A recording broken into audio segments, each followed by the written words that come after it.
झारखंड विधानसभा चुनाव 2024 के माहौल में एक बड़ी घोषणा ने चर्चा का केंद्र बना दिया है। मुख्यमंत्री हेमंत सोरेन ने सोशल मीडिया पर ऐलान किया है कि अगर उनकी सरकार फिर से सत्ता में आती है तो राज्य का सर्वोच्च पुरस्कार अब भगवान बिरसा मुंडा भगवान सिद्धो कान्हू पुरस्कार के नाम से जाना जाएगा। उन्होंने कहा कि यह निर्णय सरकार की पहली कैबिनेट बैठक में लिया जाएगा। हेमंत सोरेन ने इसे झारखंड के वीर शहीदों और आदिवासी नायकों के प्रति सच्ची श्रद्धांजलि करार दिया। उनका यह बयान भगवान बिरसा मुंडा की 150वीं जयंती के अवसर पर आया, जब पूरे देश ने इस महान स्वतंत्रता सेनानी और आदिवासी नायक को श्रद्धांजलि दी।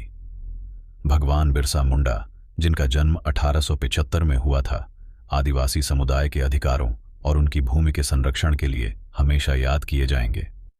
उन्होंने अंग्रेजों के खिलाफ उलगुलान का नेतृत्व किया, जो आदिवासी विद्रोह के रूप में इतिहास में दर्ज है।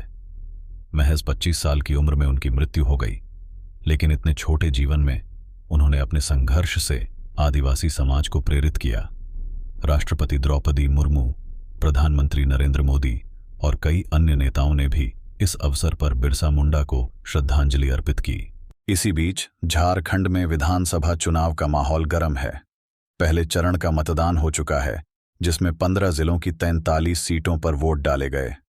इस चरण में कुल 183 उम्मीदवारों ने अपनी किस्मत आजमाई। इनमें चंपई सोरेन, पन्ना गुप्ता, गीता कोड़ा और पूर्णिमा दास जैसे बड़े नाम शामिल थे। इन सभी नेताओं का राजनीतिक भविष्य अब ईवीएम में बंद हो चुका है। अब सारी नजरें 20 नवंबर को होने वाले दूसरे चरण के मतदान पर टिकी हैं। यह चरण बीजेपी और जेएमएम दोनों के लिए बेहद महत्वपूर्ण है। दूसरे चरण के मतदान में कई दिग्गजों की प्रतिष्ठा दांव पर होगी। इनमें बीजेपी प्रदेश अध्यक्ष बाबूलाल मरांडी, नेता प्रतिपक्ष अमर बावरी और मुख्यमंत्री हेमंत सोरेन शामिल हैं। संताल परगना क्षेत्र इस बार भी चुनाव का निर्णायक केंद्र बना हुआ है, जहां राजनीतिक दलों की साख की परीक्षा हो रही है। यह इलाका हमेशा से झारखंड मुक्ति मोर्चा का गढ़ माना जाता रहा है, लेकिन बीजेपी भी यहां अपनी स्थिति मजबूत करने की कोशिश में जुटी है। हेमंत सोरेन की घोषणा को लेकर राजनीतिक गलियारों में हलचल मच गई है। जहां जेएमएम समर्थकों ने इसे आदिवासी समाज के प्रति सम्मान की पहल बताया है, वहीं विपक्षी दलों ने इसे चुनावी रणनीति करार दिया है। दूसरी ओर राज्य के मतदाता भी चुनाव को लेकर उत्साहित हैं। इस बार के चुनाव में कई चर्चित चेहरे और करोड़पति उम्मीदवार मैदान में हैं, जिनमें से कुछ की संपत्ति ने सभी को चौंका दिया है। मतदान का दूसरा चरण पूरा होने के बाद 23 नवंबर को वोटों की गिनती होगी, जिस दिन महाराष्ट्र विधानसभा चुनाव के परिणाम भी घोषित किए जाएंगे।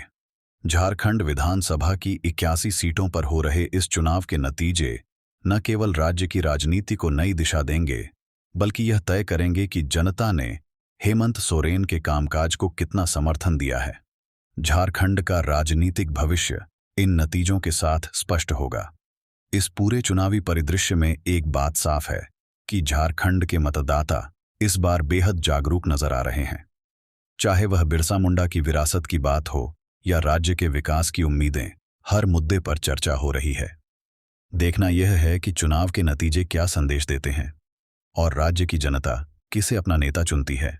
आज हमारे साथ जुड़ने के लिए धन्यवाद। लाइव अपडेट के लिए हमें सोशल मीडिया पर फॉलो करना न भूलें और हमारे चैनल को सपोर्ट करते रहिए।